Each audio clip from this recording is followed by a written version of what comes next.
Chisi namkha ne pathang, nrowa chisi ne jurpa, desi dani ne jurne, nrove dunga swepar sho.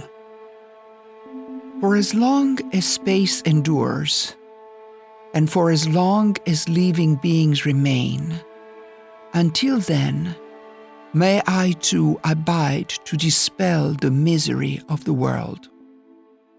This idea of non-attachment and non-clinging, it doesn't make you love less. It makes you love better, truly.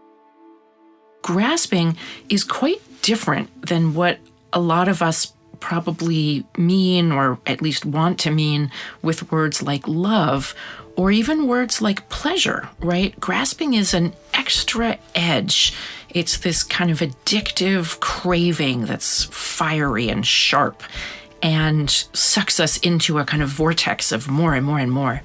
And it's quite painful. And so it is described by very early Buddhist sources as being at the root of our experience of dukkha, of dissatisfactoriness, or what's often translated as suffering.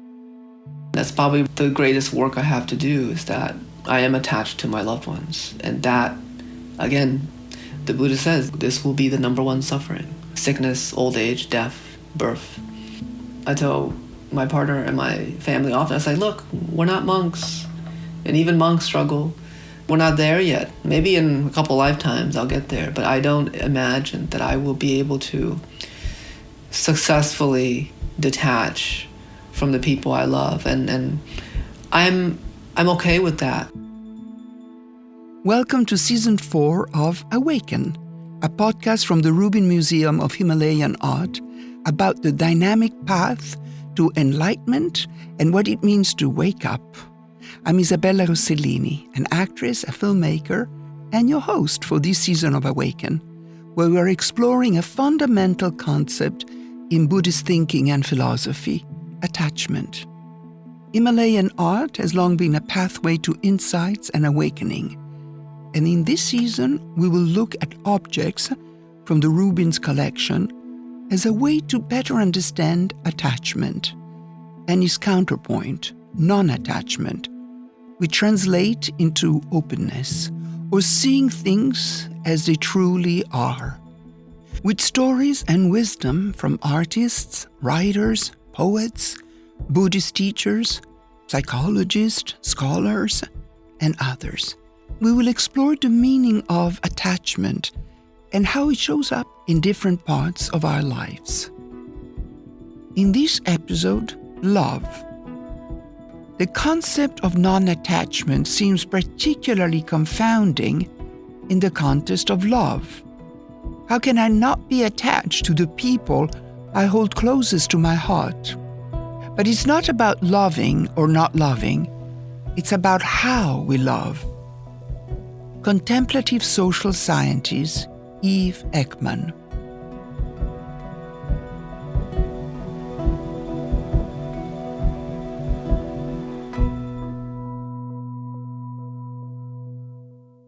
Our afflictive form of loving and clinging is so dependent, right? When we're in love with someone romantically, our whole life really has a center around them. We wish for their well-being. We think about what would make them happy. We do things to surprise and delight them, especially in the first couple of years, but if we're lucky, for many, many years. But then what happens if we end up separating from that person? Very often, that love disappears. So what was that love? It was a self-referential love, a love that existed when it really served us. And of course, there can be great harms. You could be in a relationship and there could be transgressions that were painful. But this idea of a love that's deeper than just this self-referential, that's what we're aiming for with non-attachment. So it's not loving.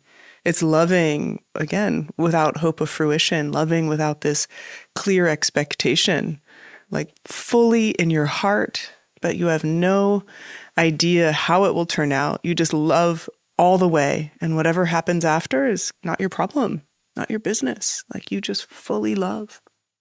This constructive, destructive, healthy, unhealthy attachment, it simply comes down to one point. Teacher and meditation master in the Bon Buddhist tradition, Tenzin Wangyal Rinpoche. Are you attached to them because you're trying to find yourself? Are you attached to them because you're trying to find some purpose in your life? Are you attached to them because you're trying to find your happiness? Are you attached to them? You're really seeking for peace, which you never found it. Now you're trying to find in them. Sometimes we get attached to other people, trying to find something what we have lost, what we haven't found in our life. And that is the basis of destructive relationship. Can we love even when it's not directly supporting or feeding us? So that sense of an unattached love is a love in which there's no contingency. I love you fully for who you are, as you are, without expectation of you making me happy in every moment. And when you do, I delight. And when you don't, I have compassion. I think it's not different. I think many of us in mature relationships, we already have an unattached love. It's not that we don't want someone and that we don't want to see them every day and we don't need them, right? I mean, I don't know how to do a lot of the things in this household that I have required a partner to do, right? The basic fixes. It doesn't mean I'm attached to them. It means I recognize my interdependence with them. If you're healthy enough, grounded enough, open enough, other people becomes the door to finding your peace. It's a different than identifying your peace from them, in them. It's a different. To have that kind of love where we can love even when we're not being pleased, I think that's really, the kind of archetype is the parent. You love your child crying in the night. You love your child who's being a bossy brat, right? You love them, you love them, you love them. And so many analogies are that our deepest compassion is like the parent holding the child crying in the night. Can we hold ourselves that way? Can we hold everyone, including our grown-up adult children, that way when it can get harder? So there's definitely, I think, a lot of examples and paradigms of unattached love that are around us. What if everything that we hold disdain for, we decided to hold like a baby? Sonya Renee Taylor. To me, that is my experience, that all of it is some tender, longing part of us that needs tending to, that just needs care, right? Just wants our care and our attention and our validation. The healthier will be in this process, recognizing that, okay, well, I love this person, I am trying to do my best, but here is I'm crossing the boundary. Here is I'm trying to impose my loss for their finding, my unhappiness in their happiness. And so I needed to recognize that, and I needed to really detach from that identity. I needed to allow their own process and respect their own process, including their loss and their suffering, but to be there available when they are going through that, not trying to fix it, because that's their journey. Because if you see other people are other people, in the end of the day, you are you, they are there, no matter how close you are, how much you love them. In relationship, we will say, you did not listen to me, you did not respect me, I was trying to help you, you ignored my help. So these are the stories not about someone you're trying to help. You need more help. And if you're that weak, somebody needs to listen to you, you're not helping someone, you're asking someone's help. You have to be officially, you say, please help me, I need you to listen so I feel better. So in that way, you are helping me. Rather than saying, I have some great idea for you and you have to listen to me and that will help you. That's not the case. But we, in the midst of all this mixed emotion and lost individualities, we cannot see these very simple things. We are not able to see them clearly.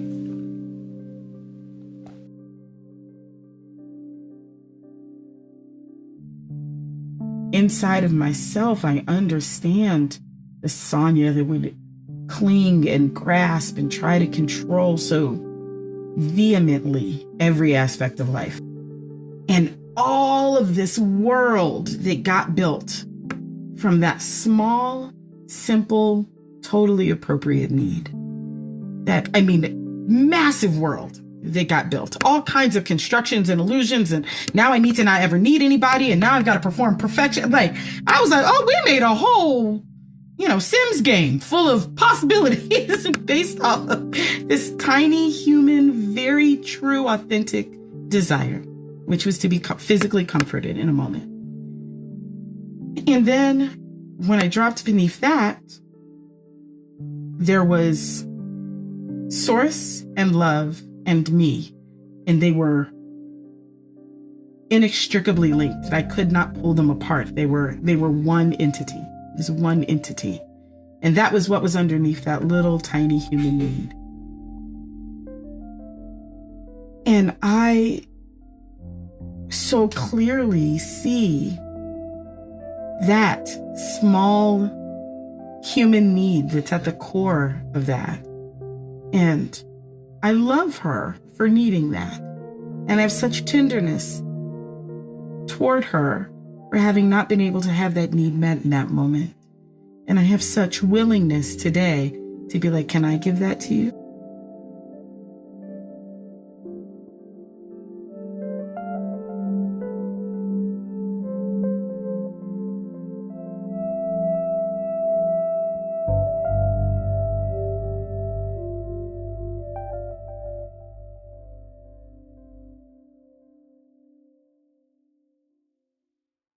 At the core, we are earnest, but we're afraid of that, right? Just in the same way that in our core, we're vulnerable, but we're afraid of that. So we create all these shields, we create all of these social performances and mores to kind of hide that.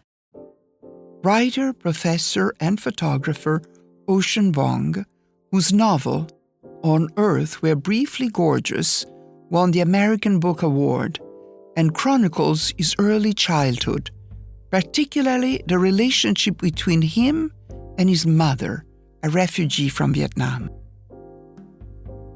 Underneath that, that's the soil. Earnesty and vulnerability is the soil. All the other stuff is the concrete that we pour over the soil to give the illusion of society. The Japanese had what's called the I novel, which is a precursor to autofiction. Quite frankly, autofiction itself, around the turn of the 20th century, called Shishoshetsu. And it comes from this long lineage, I think, from Buddhism, from Dogen, which is introspection, right? I study myself to forget myself. So what does he mean by that? When you start to investigate in the conditions of your life, you realize that it goes beyond your personal experience. I am also my history, which means I am American history, I am Vietnamese history, I am the history of Monsanto, the history of napalm, the history of imperialism, the history of translation, migration, refuginess, interrelations, and intertextual, cross-cultural, transnational work, right? All of those things are suddenly no longer the self. You explode beyond that. The act of love is to look at something so thoroughly that you forget yourself and you go into another personhood. It is literally leaping. So if I were to define love for myself, it would be that. And I believe Bell Hooks 100%, when she said love is an act. It's something we do. It's not something we feel. It's something we do. We have to make it. And to look and be invested in another person to the point where you forget yourself is such a generous act of self-abandonment towards another. It's outward rather than inward. And I think between love and autofiction in the West, it's been really warped, right? And I think autofiction to me is not very new or novel. It's part of the work of introspection from a Buddhist perspective, at least, that's been going on for thousands of years. And that has to do with self-abandonment too. You abandon yourself into another. Simone Weil says attention is the greatest form of generosity. And I think there's a parallel understanding to that. Being fully present opens us up and takes us away from the internal focus that we so often engage in.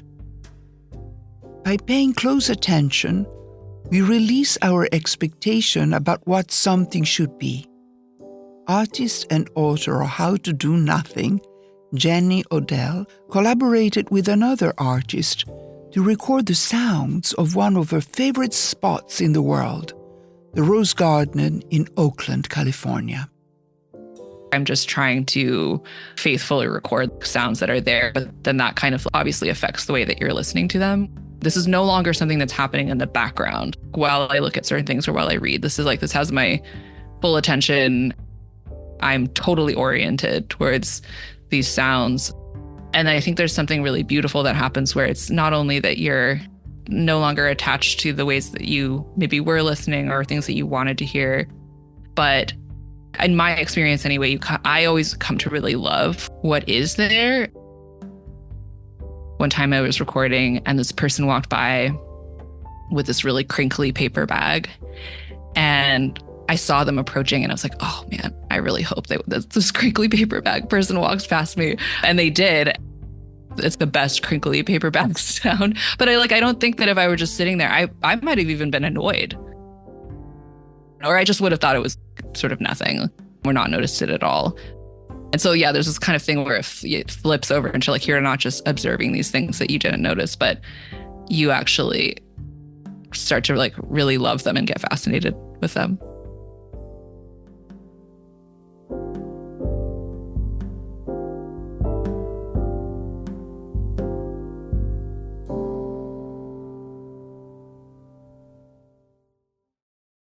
A memory that always comes to me is just a memory of my mother sitting at a dining table, looking out the window. Again, Ocean Vuong. What is it about that image? I don't know.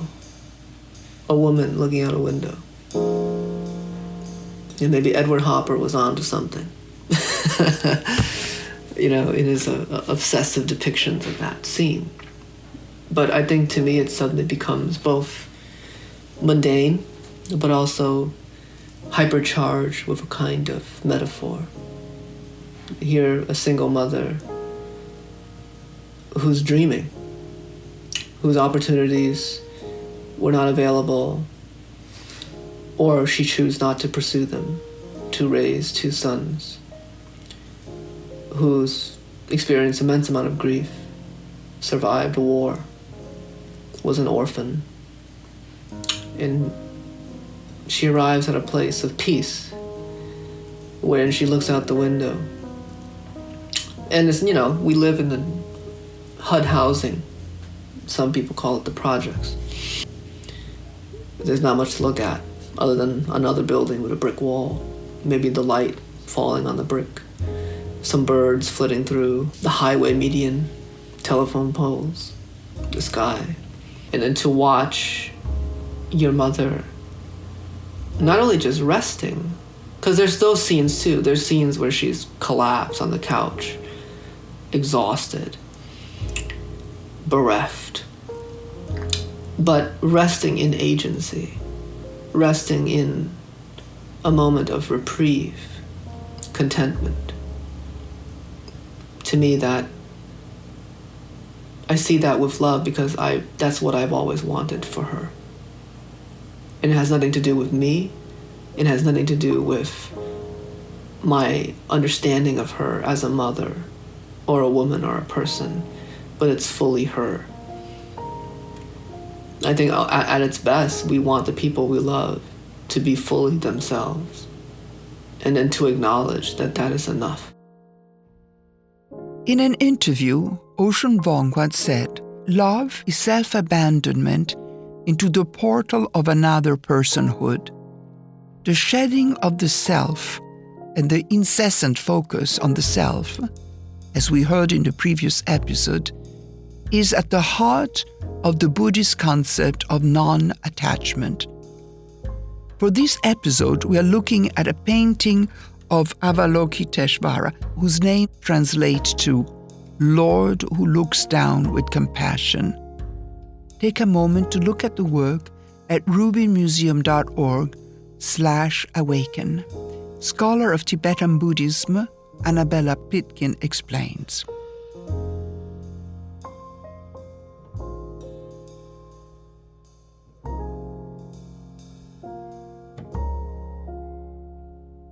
Here in this image, we see the peaceful aspect of Avalokiteshvara, Chenrezig in Tibetan, who is a Buddha, often described as a bodhisattva, so sometimes appears in Buddhist literature as someone enacting the path to Buddhahood in order to enlighten others and show how it's done.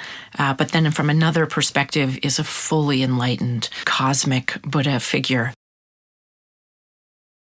In the Tibetan and Himalayan Buddhist traditions, which give us this image of a central figure of Avalokiteshvara, Chenrezig, with 4 heads stacked on top of each other, and then each of the heads actually has 3 sides that we can see. So it's actually an 11-headed deity with 1,000 arms, 2 legs, standing upright, not seated, gazing directly at the viewer. This image isn't strongly gendered, but in the Tibetan and Himalayan traditions, Avalokiteshvara Chenrezig is thought of as a male deity, and then the female Buddha Tara is also a personification of compassion, a personification of compassion in action, and the compassionate quality and the special features of this iconography hint at a kind of transcendence of gender, which is an interesting layer to bring to this image, even though the communities in the Himalayan region and in Tibet that produced images like this and produce them now understand Avalokiteshvara as a male Buddha, an interesting dimension to consider. But probably the most striking aspect of this iconography for the viewer, particularly for viewers seeing it for the first time, is this wheel of 1,000 arms stretching all the way around the central figure. And of course, the first question a viewer might ask is, why so many arms? And also, why so many heads? And if a viewer looks closely at all of the extended arms and hands, they might even be able to notice that there are images of eyes on the palms of the hands. And the explanation for this, the message which this iconography is communicating, is that as the embodiment of all compassion, Avalokiteshvara Chenrezig, the Buddha of compassion, hears, sees, and responds to all of the world's and the universe's sufferings and needs. So every single moment of sorrow or loss or grief or despair or suffering of any kind that one may feel oneself to be deeply alone with, this iconography says this Buddha is always with you, always perceives, and doesn't just perceive the suffering of the world, but has generated this special kind of form in order to be able to respond to all the forms of suffering. I really get that we all got made. I really get that we all got constructed, and that even the most heinous manifestations of ourselves, I am able to see as expressions of some small, tender longing. So that image of the 1,000 arms and hands is a kind of visual metaphor for limitless engagement, relationality, activity, compassionate responsiveness. And this responsiveness and compassion and kind of witnessing, attending to others' suffering is the real goal of practices of non-attachment. For viewers seeing it for the first time, it's a reminder that human cultural practices, art, painting, literature, jewelry making, statue making, technologies, poetic forms, literary forms, intellectual forms like philosophy and science, math and biology. These are all modes of knowledge and engaging with the world around us that depend on people passing them along, human to human, being to being, across generational time and also across geographic space.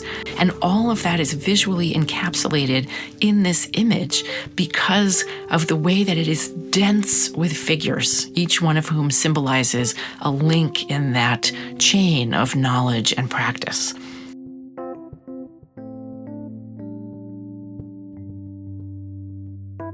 The passing on of the knowledge, of teaching, of experience happens in community, in the connection we make with others, parents, friends, co-workers, stranger on the street, all those people that we have an opportunity to connect with.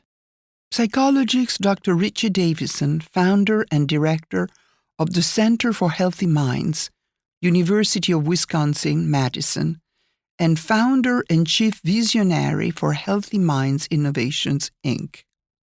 There's a plethora of scientific evidence that shows that connectedness is really important for well-being and also for health more generally. And its antithesis, which we might think of as loneliness, or at least that's one aspect, is really detrimental to our well-being and to our health. Loneliness is a greater risk factor for premature mortality than is smoking 15 cigarettes a day. And that's hard data. There's hard data to show that. And it's amazing. So this is something real. It gets under the skin and it affects our biology in ways that are consequential for our health. When we engage in practices to cultivate connection, we're not creating something de novo, but rather we're reminding ourselves of the fundamental nature of our minds, because we are born to be kind, we're born to love, we're born to flourish. That is the natural state. Life is love, right? Like source is love, trying to express itself through existence, right? Through life. And it is always trying. One of the things I've been talking about, playing with and sort of languaging over the last few years is this idea that all of life is asking to be reconciled to love, right? Which means all of life is being called back to source. And all of life is being asked to recognize itself as love. And the distance, and the degree to which it does not recognize itself as love is the degree to which we experience it as oppression and devastation and despair and bondage, right?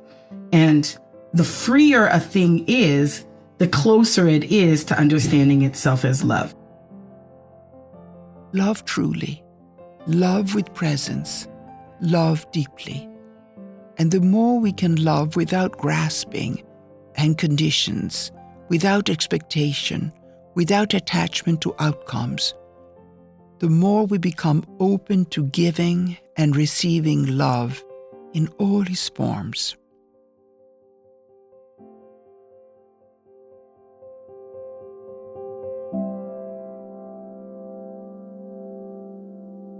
You just heard the voices of Dr. Richie Davidson, Eve Ekman, Jenny Odell, Annabella Pitkin, Sonya Renee Taylor, Tenzin Wangyal Rinpoche, and Ocean Vuong.